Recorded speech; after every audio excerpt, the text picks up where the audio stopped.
Leo, hi! Welcome to Mystic Queen PH at ito ang inyong weekly reading for December 9 to 15, 2024. If you're interested in private readings, meron tayong link sa description at sa pinned comment. Paki-check nyo na lang information kung paano mag-book for a private reading. Okay, let's see, Leo. Anong ganap sa mga Leo? December 9 to 15, 2024.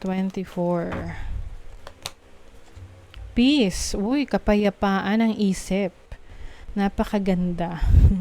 Oo, ang sarap na feeling pag may peace of mind, 'di ba? Yung iba talagang yan yung hinahanap. Yan yung parang sa kanila it's a blessing if you have a peace of mind.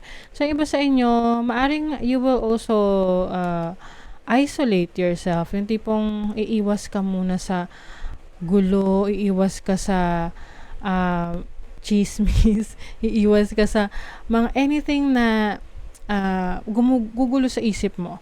You want peace of mind. So, maaring you want to have more time para sa sarili mo.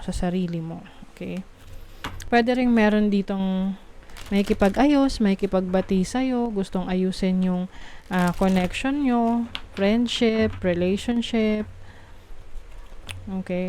Let's see, ano pa? For Leo.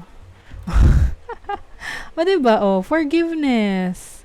See, someone is asking for forgiveness. Pwedeng ikaw to, or the person that you're dealing with. Or maaring I see someone na making peace with his or her past. No?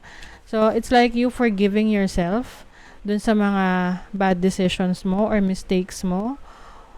Or you are also forgiving others para magkaroon ka na ng peace of mind. 'Di ba? Kasi yung iba, hindi talaga sila hingi ng tawad. Sabi nga, paano mo patatawarin ang isang tao na hindi humihingi ng tawad? Actually, hindi naman nila kailangan humingi ng tawad para patawarin mo. Kasi it is your decision na patawarin yung taong yon. Hindi mo yan gagawin para dun sa tao na yon. Pagagawin mo yun para sa sarili mo.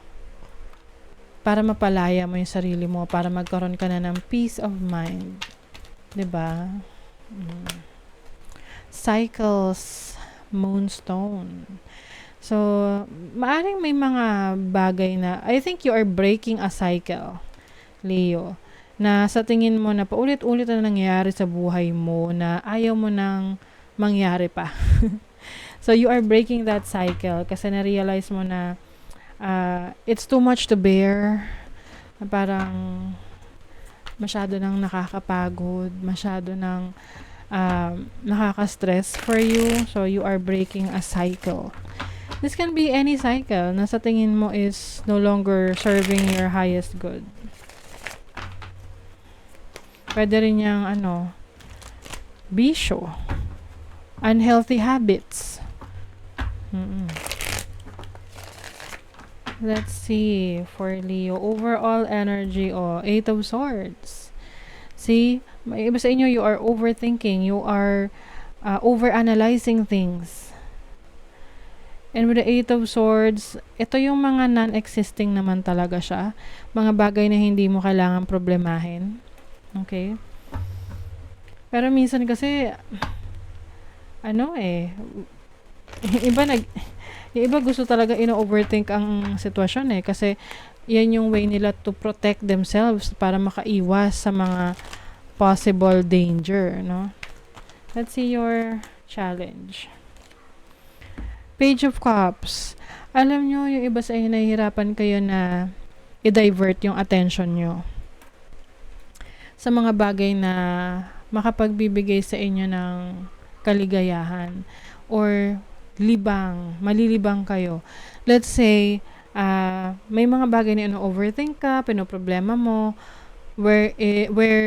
whereas pwede ka naman na mag-divert ng attention mo sa ibang bagay na makakapagpasaya sa'yo.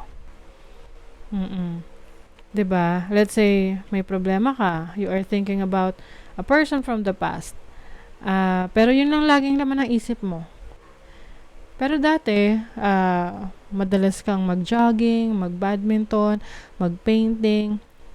So, hindi mo na nabibigyan ng attention yon. Now, this is your chance na i-divert yung attention mo.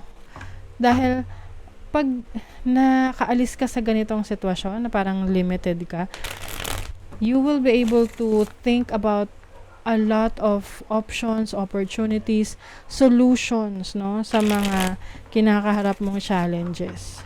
So, it's time para libangin mo yung sarili mo. Your opportunity, the Knight of Wands. So, may opportunity ka to travel, to go somewhere else, magliwaliw. Oo, pumunta sa mga places na you've never been before, to explore. Okay? If you have friends that will support you with that, go with them, travel with them. You have that opportunity. Meron kang gustong i-explore na talents mo, ng skill set mo, then learn it. Grow it, 'di ba? I-pursue mo. And then your blessing is the Knight of Swords. As a blessing, I think meron ka i-confront na can be tao, pwedeng sarili mo rin, no? Na you're going to speak your truth, yung katotohanan. Ano tong Knight of, you have the King of Swords. As a blessing, I think magkakaroon ka na ng clarity. Clarity sa mga bagay na gumugulo sa isip mo. Whether this is about your career, your business, your relationship, andyan yung clarity for you. That is a blessing. And you will be able to find a solution diyan sa kinakaharap mo. Okay, let's see what else. For Leo. For Leo.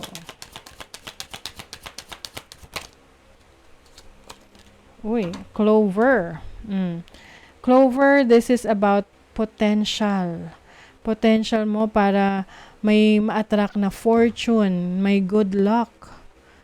This is about happiness as well. Things are changing for the better, Leo. Kailangan mo lang din tulungan yung sarili mo. Divert your attention. You have snake. May snake dito. Nako. This is about your opponents.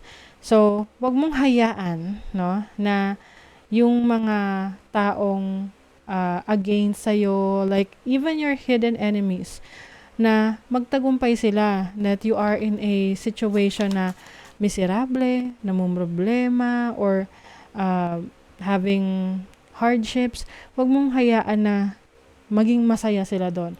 Because there are some people na maaring pinapakita sa'yo na concerned sila sa'yo about your situation, but actually, they like seeing you na nahihirapan. So, pick up yourself, go out, enjoy your life, and divert your attention sa mga bagay na makakabuti para sa'yo. Energy ng child. So, embrace a fresh start in all you do. When a sweet child smiles your way, innocence brings joy and fill your day. So I feel like you're going to bring out the child in you. 'Di ba yung mga bata, sila yung parang very innocent na whatever na gusto nila, gagawin nila kasi dun sila masaya. So that's what I'm seeing for you. You're going to bring out the child in you. Some of you, may mga activities kayong gagawin para masabi nyo na you are healing your inner child. Okay, let's see. Lend a helping hand and never forget that spring will return. So itong lending a helping hand, some of you might help others, no? Maaring meron kayong i-extend na support, tulong sa isang tao na nangangailangan.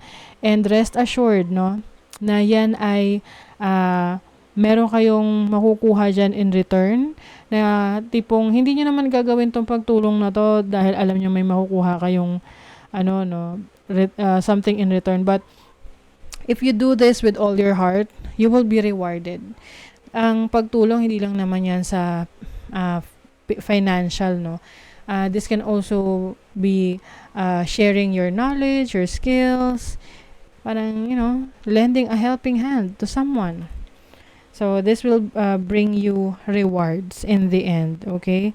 So, I think isa rin to sa gagawin yung paraan para, kumbaga you are magtatanim ka no? And pag maganda yung tinanim mo, maganda rin yung aanihin mo. Okay, so that is your reading, Leo. Thank you so much. Bye.